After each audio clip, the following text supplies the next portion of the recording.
But no, as I was saying, like I just felt there was a tremendous sense of responsibility. If people are willing to come to me, share very personal feelings, share experiences, share that they were hurt, whatever it may have been, I felt that there was a sense of responsibility that was being placed on me, and I welcome it. I want it. I'm here for it. But I definitely felt like I needed to say something.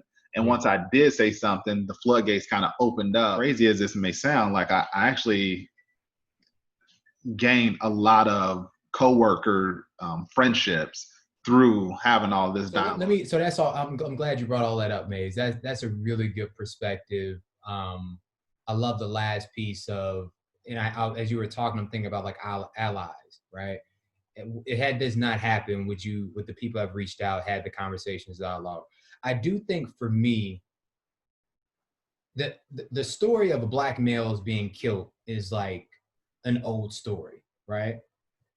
It constantly happens to us, unfortunately. And I think we started this with like it's becoming a little bit normal. And because of that, I don't want to watch the videos no more. I heard it wasn't as shocking as it might have seemed to others because, we just go through this. There is something a little bit that to me that feels different in this, and I want you all to react to this.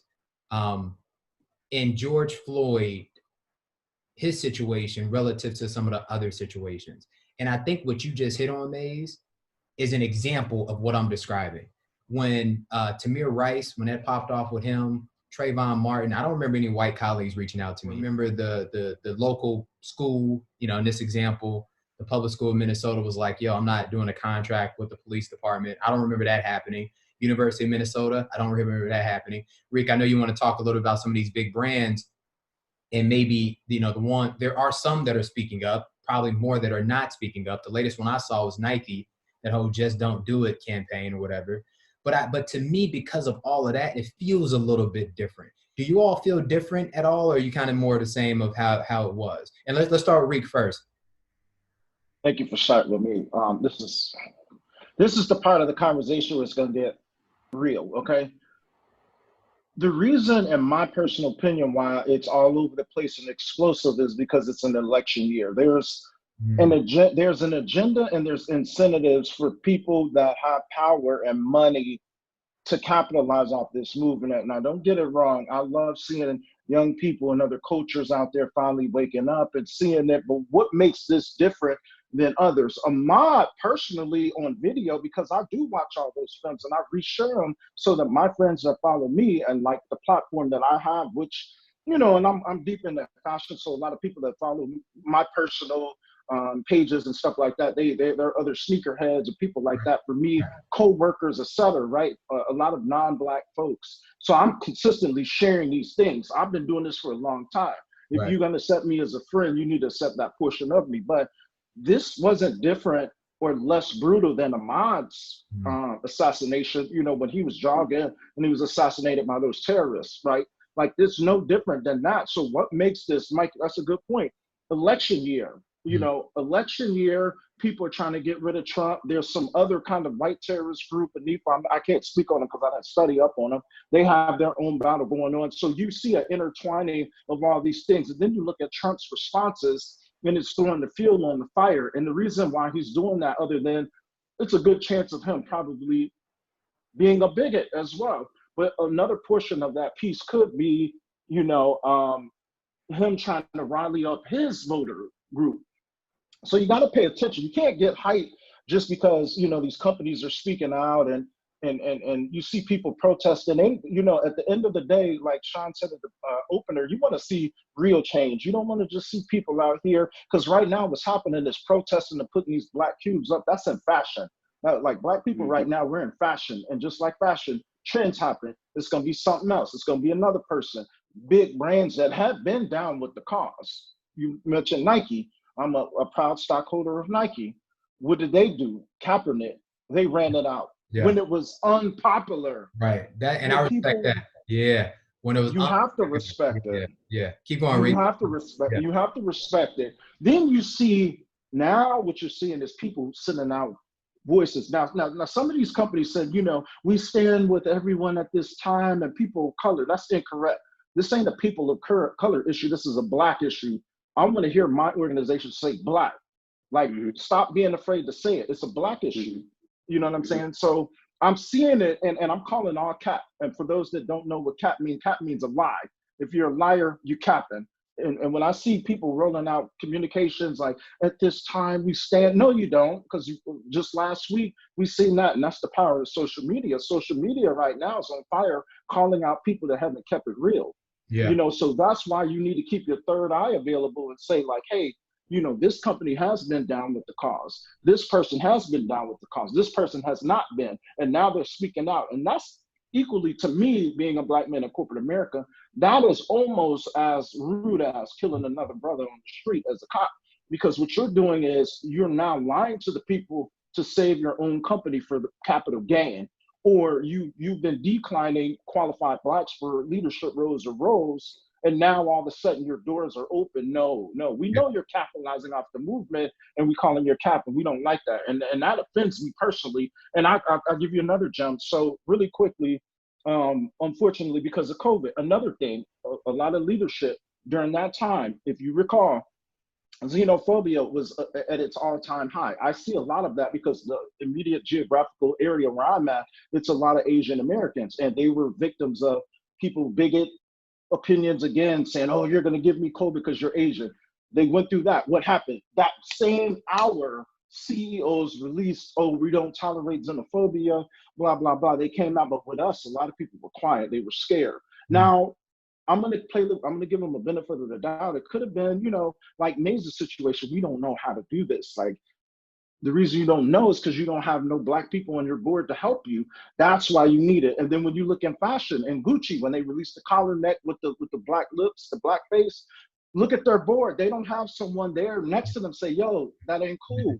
That's why as leaders, y'all each have a response. You don't have a choice. Like, it's cool, you can go out in the streets and do all that. And some of the young gunners, I appreciate and salute them for doing that. And they've been out on the streets. Myself, I went out and protested too, but I've seen a lot of the young Blacks out there that, you know, are getting established. They're in the streets. Cool. What are we going to do? We need to fix up this corporate. We're the ones that are going to fix the systemic racism, because we're in power of position to hire people. And that's what I do for a living. And I've been doing that. You can check my track record. So I feel like when it comes to the corporate side, I feel a really, really certain type of way. Based off what I'm seeing, it is positive. People are now awake. And my very last point, I was talking with, you know, my fiance about this. We're chit-chatting, and she was just saying, oh, isn't this so great? You know, all these people are coming out, and I'm like, it's cool, but it's not going to fix anything. But we can't expect it to. It's baby steps, because if people march and say Black Lives Matter, they're not going to just all of a sudden turn into, you know, Frederick Douglass. It's going to be a small change. When their coworker says something out of pocket, where they notice that a coworker gets treated unfairly, now they're aware because they've been exposed to it. Now, this is the first time that we're seeing that. Yeah. Now, this isn't the first time that someone got killed, got arrested, got spray paid. The list goes on. But now they see it, so they no longer have an excuse to turn the other cheek. And the same thing goes for us as Black men. Like, even though we're fighting our own battle, we should give all our energy. There's other groups out there, you know, right now it's Pride Month. Those individuals go through a lot. Women's rights, all those go through a lot of different rights. The Me Too movement, all these type of things. If you're going to be passionate about one, be passionate about the other. But those movements woke up people that possibly, so this movement is similar to that in the fact that if they're rioting in Paris and they're rioting in Japan and they're rioting in Korea, you see K-pop taking over all the racist hashtags. When they see that, now they can't turn the other cheek when one of us go through like microaggressions at work and so forth. So that's my whole point towards that. Yeah. Nah, Rick, you covered a lot of ground there, bro. You covered a lot of ground, man. Leno, I want you to react to some of what you heard from Bonique. There's just a lot of things playing into this. So there's a mix of issues we got right now. Unemployment, and I'm gonna list some of these. It's not enough space to go over all of them, but and how they relate. But you got unemployment, you got schools, poor housing, gentrification and underfunded communities and areas. We've had white flight. There's a lot of disparities. So one of the main common denominators of this is Black people. So it's our people. So we have a president, very poor leadership. And we just came from having a Black president. So look at the dynamics of that. we thought we had got somewhere when we got Obama in office, and then boom, we get hit with President Trump. So, and then I always say this: you got to know history. All of this has been building and playing into this over time, and now it just finally reached a point to where, once again, I'll go back to COVID. COVID has stopped so many things. It has stopped people from working when usually people would be so drawn into their work, day-to-day usual routine. Oh, another black man got killed. It's allowed people to be engaged with other things. So definitely, you get all these things playing into it. And then back to leadership, we have a leader who's very into nationalism. So once again, knowing history, and I'd like to really dive into a lot of history. I love African American history, but I try to keep my eyes open to other history as well. And then all of these things coming together has led to confrontation. And with that, we've had these conversations. So a lot of this stuff, I love how Rico said, let's hone this in. This is a black issue. A lot of these disparities, the underlying factor is black people. And a lot of the confrontation that we're having, we're at a point now to where there's different ways to handle confrontation. We can either compete against each other, which we've been competing for some time. We can accommodate each other. When you accommodate, with that, you're pretty much going with something, but you're really not going with it. On the underlying surface, you feel a certain way, but you're just going to accommodate the other person. You can avoid it. Now, avoiding is very bad. Avoiding is you're really not voicing your opinion. You're being passive aggressive, I guess is what we'll call that. And then you can either collaborate. I think all these factors are coming in to where black issues are hitting at the head to where you're going to hear us and feel us and see us. And now we're at a point too where we got to collaborate. But I think for a long time, black people have been wanting to collaborate. But on the other end, Sean mentioned this. We don't necessarily feel it. We need white people to be further engaged. And I think with those mixed issues, so check this out. We had an issue with George Floyd that happened in Minneapolis. Correct me if I'm wrong on this, y'all, but Minneapolis, I've never been, but I think it's a fairly white area, right? So this may have been something that potentially could have went under the radar if all these things weren't playing into it and hitting into it. Minneapolis, a lot of white people. And then on top of that, you look at the other end of the spectrum. I've never been to Salt Lake City, Utah, but I love basketball. Whenever I watch basketball games, what do you see in the crowds except on the floor playing the game? White people.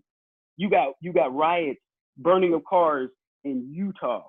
And these are white people. Like I said, correct me if I'm wrong. I don't know a lot of black people in Utah. Never been, just from what I've observed and seen and heard. So a lot of things are playing to where it's even gone global. We have brothers and sisters in different countries, Britain. We got people who aren't even black, South Korea. A lot of issues that are playing into it that are hitting at a human level, but it's based off on the disparities of blacks and injustice done towards blacks. So it's a lot, Maze. I want to come to you on something. I'm gonna switch gears on this, but I think, Leno, you hit collaboration. I think collaboration is critical, and I think it goes back to something that Rico just talked about with all different types of people who have been unjust to some degree, right? Mm-hmm. All of us are black males. Don't get it twisted.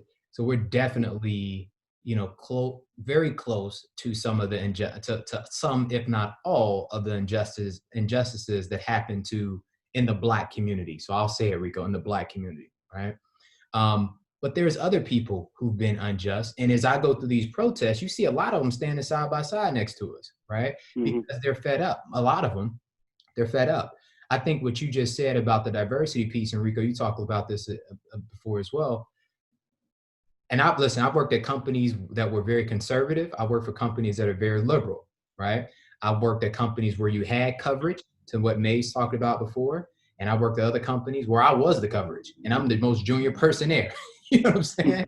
So in those environments, everybody's not beating this Black Lives Matter movement. You know what I'm saying? You got a lot of people who voted for Trump that are working at some of these big organizations, and they not really vibing on this whole Black Lives Matter. So I've been in those environments. And so as we think about collaboration, I want to come to you, Maze, on this. Within the collaboration, what are some recommendations that you would think that we should be doing together during this time?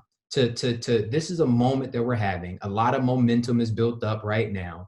Hopefully, but as we all know, some things may fizzle out, and after a week or so from now, it may not be as hot, or a month from now, it may not be as hot. how do we capitalize on the moment to make sure